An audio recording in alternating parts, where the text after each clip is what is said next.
It all started with a kiss. We had decided to meet up at a new bar in the city, one that had publicly declared itself, via social media, to be anti-Valentine's. I had offered to pick her up, but she declined, always afraid of being a nuisance.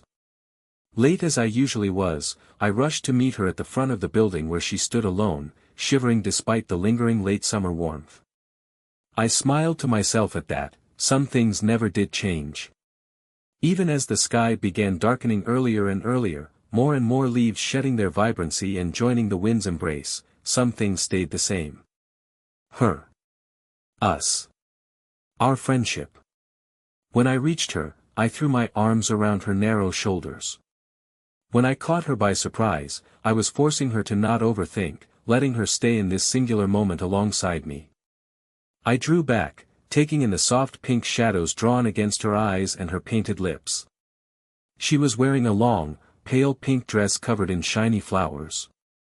"You look gorgeous," I said as I kissed her on the cheek. "Thanks, you do too." Her eyes on mine. Something intense about how dark they were, how focused they were on me. Without even realizing, my eyes wandered to her lips. God, I'd forgotten how nice her lips were, two-toned and round and without a Cupid's bow, as though even the god of desire didn't need to leave his mark on her. Finally realizing that I was staring like a fool, I snapped back into reality. "Oh shit," I whispered, "I got lipstick on you." I started desperately rummaging through my cluttered purse, trying to find a tissue. She just stood there silently, staring at me. Of course I had to wear my deepest, darkest red lipstick as a single on Valentine's, a sad attempt at making a statement. Being alone doesn't mean lonely, something like that. Something that had probably been reposted on Instagram today by 1,000 lonely strangers, this quote likely typed in an aesthetic black font and pasted over the image of a single red rose, as though to say, our loneliness is our power, not being loved makes us special, enlightened. As much as I wished an Insta post held so much power, actually, I really didn't. The immense drama of it inspired my outfit, a burgundy maxi skirt, combat boots and the lacy black top.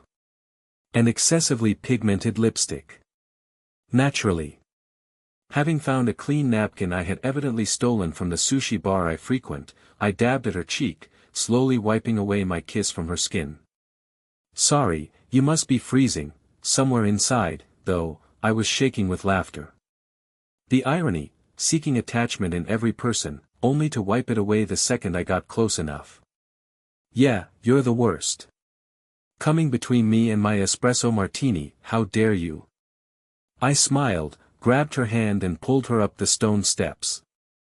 "Well then, how could I break up such a pair? We must get you inside immediately." She laughed. "We're gonna get kicked out.